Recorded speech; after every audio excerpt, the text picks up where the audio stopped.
Hello friends, good evening. मैं Rajeev Awasthi, study math with Rajeev sir में आपका बहुत बहुत स्वागत है। दोस्तों, आज का जो हमारा टॉपिक है वो है टाइम एंड स्पीड। चैनल को देखते रहिएगा, लाइक और सब्सक्राइब करना मत भूलिएगा। अगर आपको किसी तरह से कोई प्रॉब्लम आ रही है या कोई वीडियो में आपको कोई दिक्कत समझ में आ रही है तो आप कमेंट सेक्शन में उसको आप ज़रूर बताइएगा। चलिए, तो हम आज आपके टॉपिक से रिलेटेड ही कुछ बातें करते हैं, टाइम एंड स्पीड। बच्चों, सबसे पहले तो इसको टाइम और स्पीड, कभी कभी इसमें टॉपिक में लिखा होता है टाइम एंड डिस्टेंस। एक्चुअली क्या है, ये टाइम और डिस्टेंस का ही खेल है। कितने डिस्टेंस को कितने टाइम में कवर करना, ये आपका कन्वर्ट हो जाता है स्पीड में। और आपको ये पता लगाना होता है कि हमें कितनी जल्दी पहुंचना है, कितनी जल्दी आना है। और इस टॉपिक से वन डे एग्ज़ाम में स्पेशली टाइम और स्पीड से, वर्क एंड टाइम से क्वेश्चन पूछे जाते हैं। इसको आप अगर और भी आप थोड़ा सा डिफ़िकल्ट कराते हैं तो इसमें आपको रेल के क्वेश्चन पूछे जाएंगे, नाव के और नदी के क्वेश्चन पूछे जाएंगे, अपोजिट सेक्शन, सेम डायरेक्शन, इस तरह के क्वेश्चन भी बनेंगे आपको। सबसे पहले मैं इस टॉपिक में आपको कुछ बेसिक फंडामेंटल जानकारी दे दूँ। तो यहाँ पर आप सबसे पहले हम इसके फार्मूले के बारे में, टाइम माने समय, स्पीड माने क्या होता है, सबसे पहले स्पीड के बारे में आपको बताऊँ।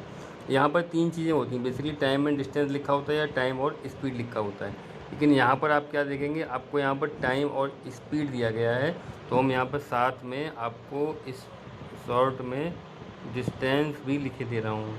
इसका मतलब आप समझ जाएंगे, इन तीनों चीज़ों से मिला करके हमारा फार्मूला क्रिएट होता है। तो हमारे पास बेसिकली क्या है, टाइम होता है और डिस्टेंस होती है। टाइम और डिस्टेंस को मिलाकर के एक नया फार्मूला, नई क्वांटिटी हमको प्राप्त होती है। उस क्वांटिटी को हम कहते हैं स्पीड। ये रही आपकी speed. Speed is the rate of, ये एक दर होती है, रेट ऑफ गेटिंग डिस्टेंस या rate of passing distance the same time. जहाँ भी सब रेट शब्द का प्रयोग होता है वहाँ आप समझ लीजिए कि समय से भाग दिया जाएगा। सिंपल सा। अब आपको दर पूछी गई है प्रति वर्ष, जैसे आपने प्रतिशत में पढ़ा था ब्याज में कि दर होती है प्रति वर्ष, ऐसे यहाँ पर प्रति सेकंड या प्रति घंटे। तो ये आपकी दर हो गई, वो भी दर थी, यहाँ भी दर है। स्पीड क्या है, आपका रेट है, दूरी को क्रॉस करने की एक रेट है, यानी कितने मिनट में कितनी दूरी क्रॉस करता है, कितने घंटे में कितनी दूरी क्रॉस करता है। तो इसलिए, लेकिन आप जनरल जो फार्मूला है वो आपका क्या होगा, ये तो आपको समझ में आ गया कि इस टाइम से भाग दिया जाएगा। तो आप यहाँ पर क्या करेंगे, जो आपको स्पीड निकालनी है, तो दो तीन चीज़ें हैं आपके पास, स्पीड है, टाइम है और डिस्टेंस है। टाइम से भाग लगेगा तो फिर आपके ऊपर क्या आना है, डिस्टेंस। तो आप यहाँ पर लिखेंगे डिस्टेंस, ये रहा आपका, और अपॉन टाइम, ये रहा आपका distance upon time general formula. ठीक है, हमारे पास एक स्लाइड है, वह मैं उस स्लाइड से भी आपको थोड़ा सा एक्सप्लेन करके बता देता हूँ। ये रही हमारी स्लाइड। इस स्लाइड में आप देखते हैं यहाँ पर तीन चीज़ें दी गई हैं। तो एक ये आपका क्या दिया गया है, सॉरी, एक ट्रायंगल बना हुआ है, और ट्रायंगल के कितने शेप हैं, पार्ट, सॉरी शेप नहीं पार्ट। एक ट्रायंगल है, इसके तीन पार्ट दिए हैं। इन तीनों पार्टों में क्या क्या चीज़ें हैं, यहाँ शॉर्ट में लिख रहा हूँ, ऊपर डी, इधर आपका एस, और इधर आपका T. D for distance, S for speed, T upon time. और इस स्लाइड में आपको तीनों ही फार्मूले एक्सप्लेन करके बताए गए हैं। सॉरी, पहला फार्मूला जो आपका है डिस्टेंस, डिस्टेंस इक्वल टू, अगर आपको निकालनी है तो स्पीड और टाइम का मल्टीप्लाई कर दीजिए। टाइम निकालना है तो आप ट्रांसफॉर्मेशन मेथड भी मैंने आपको बताया था। चलिए, एक बार मैं एक वीडियो में इसको फिर से एक्सप्लेन कर दूंगा अच्छे से आप लोगों के लिए। तो देखिए क्या है, यहाँ पर आप स्पीड से आप भाग लगा देते हैं तो डिस्टेंस अपॉन स्पीड हो जाती है। और इसी फार्मूले को बेस बना के चलिए, अगर आपको स्पीड निकालनी है तो डिस्टेंस अपॉन टाइम। मैं आपको यहाँ से एक्सप्लेन कर देता हूँ, केवल मैं शॉर्ट में ही लिखूँगा सारी चीज़ें। जैसे ये रहा आपका S is equal to, S मतलब speed, speed equal to D upon T, ये आपका पहला फार्मूला हो गया। अब इसी से आपको क्या करना है, ये आपका फर्स्ट फार्मूला, इसी से आपको सेकंड फार्मूला डिराइव्ड करना है, जनरेट कर सकते हैं, लेकिन मैथमेटिकल लैंग्वेज में उसको डिराइव्ड कहते हैं। तो सेकंड फार्मूला आपको डिराइव करना है, तो या तो आप डी ले लीजिए या आप टी लीजिए। तो हमने यहाँ पर डी निकालते हैं। जब आपको डी निकालना है ना, तो टी का एस से मल्टीप्लाई हो जाएगा, एस इंटू टी, मतलब स्पीड इनटू टाइम। और तीसरा जो आपका फार्मूला है वो आपको टी निकालना है, और टी निकालने के लिए क्या करेंगे आप, डी अपॉन एस। यहाँ से टी निकालना है तो एस से यहाँ भाग दे दीजिएगा, डी अपॉन एस। ये रहा आपका, तीनों फार्मूले हो गए। तो आप कोई सा भी एक फार्मूला अगर याद रखते हैं तो बाकी दोनों फार्मूले आसानी से डिराइव कर लेंगे। चलिए आप टी बराबर टी अपॉन एस याद रखते हैं, तो इसी से आपको तीनों फार्मूले कैसे मिल जाएंगे। डी निकालना है तो टी इंटू एस हो जाएगा, अगर आपको एस निकालना है तो डी अपॉन टी हो जाएगा। यानी एक कोई एक फार्मूला आप याद रख लीजिए, तो उससे आपके सारे फार्मूले डेराइव्ड हो जाएंगे, और आप आसानी से कठिन समस्याओं को देख के घबराएंगे नहीं। अब हम बात करते हैं यूनिट्स ऑफ। कभी कभी क्या होता है, हमारे सामने क्वेश्चन लिखा होता है और हम उनमें टी डी एस को नहीं पहचान पाते हैं, इसलिए मैं अपना फोकस इस बात पर करता हूँ कि आपको इन चीज़ों की क्वांटिटी की पूरी जानकारी होनी चाहिए। डी फॉर डिस्टेंस, डिस्टेंस को किससे नापते हैं, लंबाई को, या दूरी को किस में नापते हैं, मीटर, या फिर जब बड़ी दूरी है तो किलोमीटर, या फिर माइल, मील, सॉरी मोल हो गया, सॉरी ये आपका हो गया मोल, आप इसको बनाएंगे मील में। ऐसे ही इससे भी बड़ा मात्रक होता है समुद्री मील। वैसे तो बहुत सारे मात्रक होते हैं, समुद्री मील हो गया ये, सा और मील। ऐसे ही एक आपका होता है क्या बोलते हैं, कोस, लेकिन यहाँ भी प्रचलन में नहीं रहे। अब टी का मात्रक क्या होगा, टी आप जानते हैं समय, समय का मात्रक कुछ दिन भी होता है, वर्ष भी होता है, महीने भी होते हैं। तो यहाँ पर आप अधिकतर घंटा, मिनट और सेकंड, इनका प्रयोग अधिकतर क्वेश्चन में करते हैं। ये रहा आपका टी का मात्रक। अब आपको डी और टी, इसके बाद आपको क्या बचता है हमारे पास, एस। एस का मात्रक आपको निकालना है, यूनिट ऑफ द स्पीड। तो इन दोनों को ही मिला करके स्पीड का मात्रक बनता है। यानी फार्मूला क्या होता है आपके पास, डी अपॉन टी। तो इसका मात्रक आप कैसे बनाओगे, डी का मात्रक मीटर लिख दिया, तो इसकी जो साथ वाला जो मात्रक माना जाता है वो सेकंड होता है। तो ये आपका हो गया मीटर बटे सेकंड। अगर आपने दूरी किलोमीटर में ली है तो इसके लिए फिर आप घंटा, जी एच। तो स्पीड का मात्रक या तो मीटर बटे सेकंड या किलोमीटर बटे घंटा। और अगर आपको और भी कंफर्म करना है तो आप बाइक, अधिकतर लोग बच्चे बाइक वगैरह चलाते हैं तो हमने देखा होगा स्पीड का मीटर, उसमें लिखा था के एम बटे एच आर। कहते हैं स्पीड का मीटर कौन सा है, के एम बटे एच आर लिखा होगा।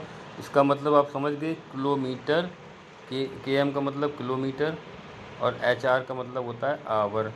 तो ये इसका मात्रक हो गया, किलोमीटर बटे घंटा।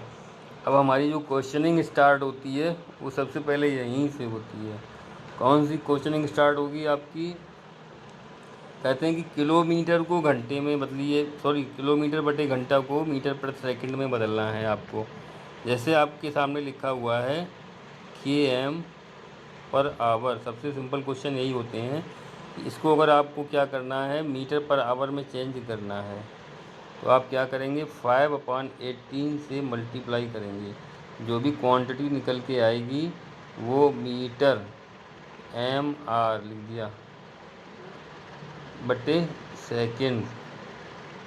ये आपका मीटर बटे सेकंड में बन के आ गया।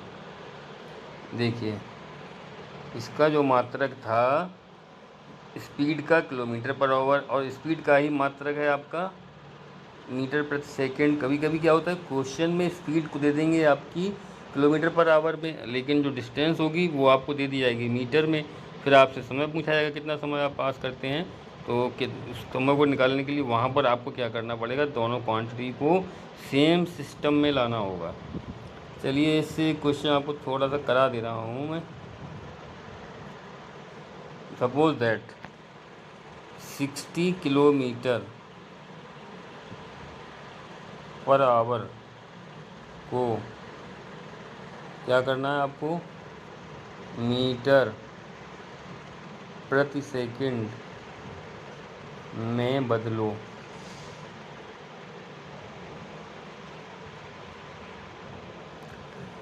ये जो ट्रेन वाला टॉपिक है ये भी बहुत इंपॉर्टेंट टॉपिक है, बहुत बड़ा टॉपिक है। इसमें भी कई स्टेप्स हैं, कई कंडीशंस हैं, वो सभी चीज़ें आपको मैं अगले वीडियो में बताऊंगा। आप ध्यान से चैनल को देखते, लाइक और सब्सक्राइब करना मत भूलिएगा। बहुत बहुत धन्यवाद।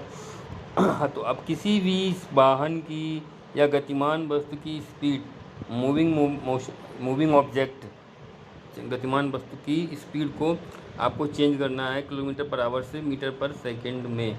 तो हमने आपको क्या बताया था, सिंपल सा फार्मूला था, 60 को मल्टीप्लाई करना है km पर आवर को मल्टीप्लाई करना है 5/18 से। अब 5/18 से आपने इसको मल्टीप्लाई किया तो 18 से डिवाइड करेंगे। 6 3 जा 18 और 6 10 जा 60, 10 5 जा 50, 50 होल 50/3 मीटर पर सेकंड, ये आपका बन गया। मीटर पर सेकंड हो गया, सॉरी ये इक्वल टू का निशान है। तो ये सबसे पहले आपको क्वेश्चन पूछा जाएगा, और इसी का अपोजिट भी पूछ सकते हैं। अगर आपको मीटर पर सेकंड में दी गई है स्पीड और किलोमीटर पर आवर में निकालनी है, जस्ट उसका अपोजिट कर देते हैं, मीटर प्रति सेकंड और मल्टीप्लाई बाई 18/5। तो वो जो न्यू यूनिट आपकी होगी, वो यूनिट आपकी km पर आवर, उसकी यूनिट नई क्या होगी, km पर आवर। अगर आपको किलोमीटर पर सेकंड से मीटर पर सेकंड, किलोमीटर पर आवर से मीटर पर सेकंड में चेंज करना है तो 18/5 किलोमीटर पर आवर। मैं यहाँ पे शॉर्ट में लिख देता हूँ, 5/18 मल्टीप्लाई, तो रिजल्ट आपका आएगा मीटर अपॉन सेकेंड। और अगर आपको 18/5 से मल्टीप्लाई करना है तो अब आपका निकल के आएगा km पर आवर।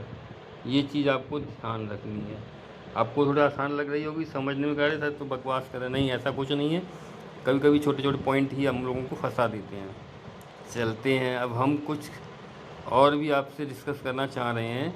तो ये तो आपका हो गया टाइम एंड डिस्टेंस का क्वेश्चन, और एक क्वेश्चन है आपके लिए। पहले तो हम इसको रिवीजन कर लेते हैं एक बार से। आपका जो फार्मूला था वो क्या था हमारे पास, सबसे पहले आपका मेन फार्मूला है speed is equal to distance upon time. इससे आपने दो फार्मूले और डेराइव कर लिए।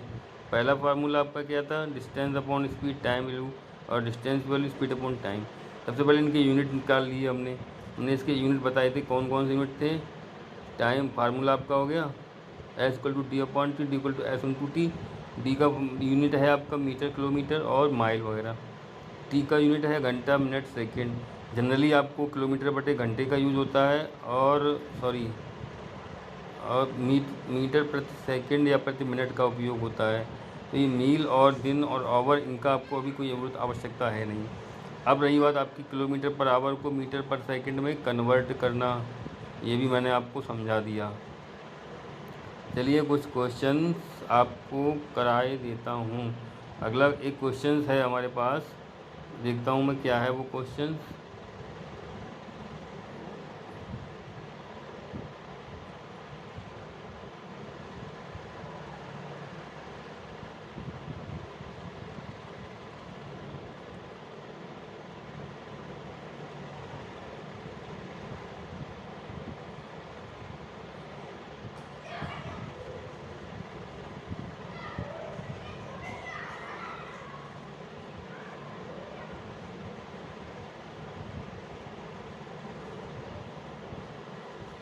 एक रेलगाड़ी, क्वेश्चन पढ़िए आप।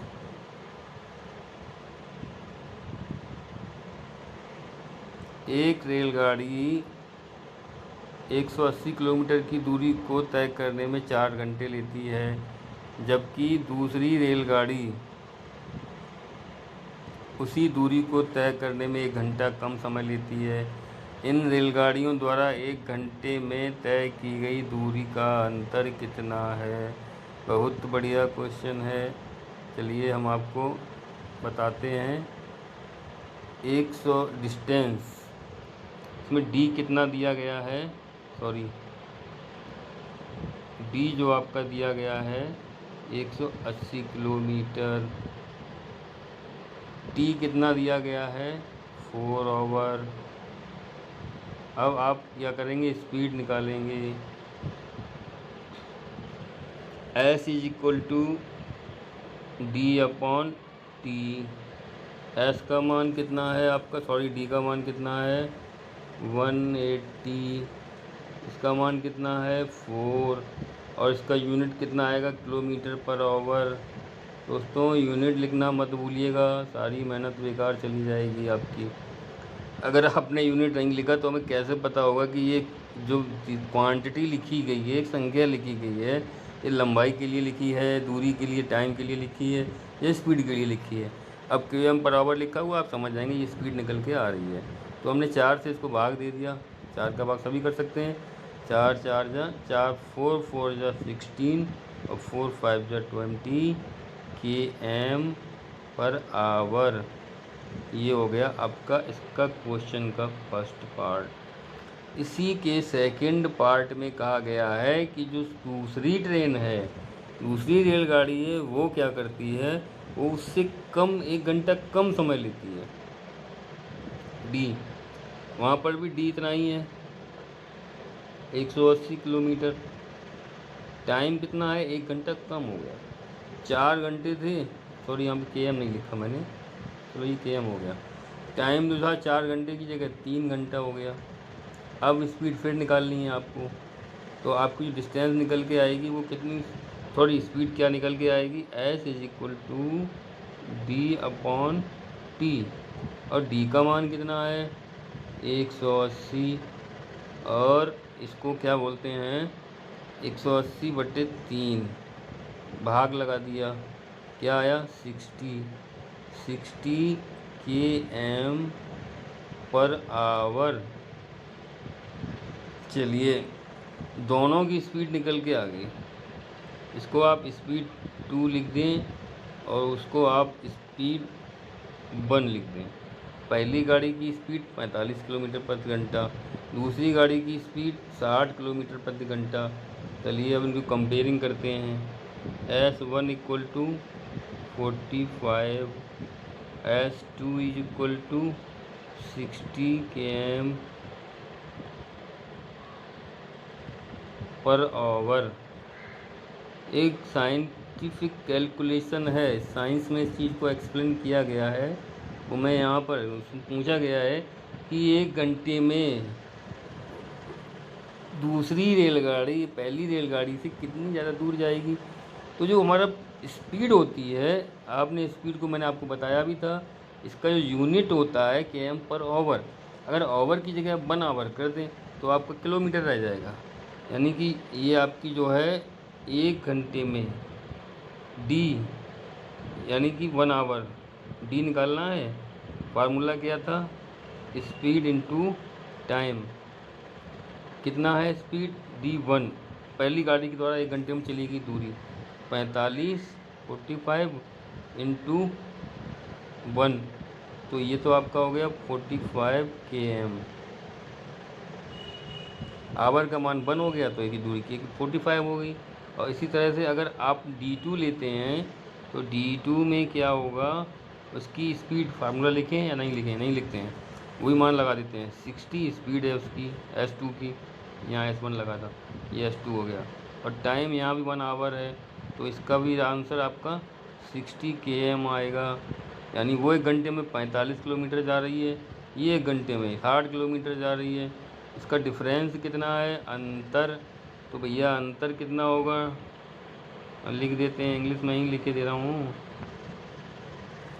डिफरेंस क्या है, डिफरेंस 60 माइनस 45।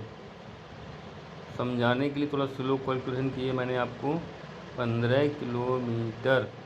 ये रहा आपका क्वेश्चन। अब आप इसको फिर से देख लीजिएगा, जो उसका स्टेटमेंट था वहाँ पर आप देख लीजिएगा कितना आ रहा है, 45।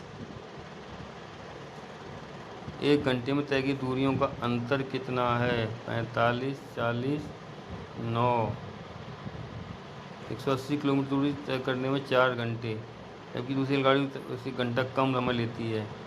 यहाँ पे इनमें से कोई नहीं आपका आंसर सही होगा, ये वाला। वैसे आपका जो आंसर निकल के आ रहा है वो है कितना, 15 किलोमीटर। दोस्तों चैनल को लाइक और सब्सक्राइब करना मत भूलिएगा। आगे भी आपके साथ बहुत अच्छे अभी मैं इसके बाद नाव और नदी और ये ट्रेन में कई कंडीशनें होती हैं। जब ट्रेन किसी पुल को पार करती है, ट्रेन किसी खंबे को या व्यक्ति को पार करती है, दो ट्रेनें एक दिशा में चलती हैं या दोनों ट्रेनें विपरीत दिशा में चलती हैं, इस तरह के क्वेश्चन मैं आपको अगली वीडियो में अवेलेबल करा रहा हूँ। चैनल को लाइक और सब्सक्राइब करना मत भूलिएगा। बहुत बहुत धन्यवाद।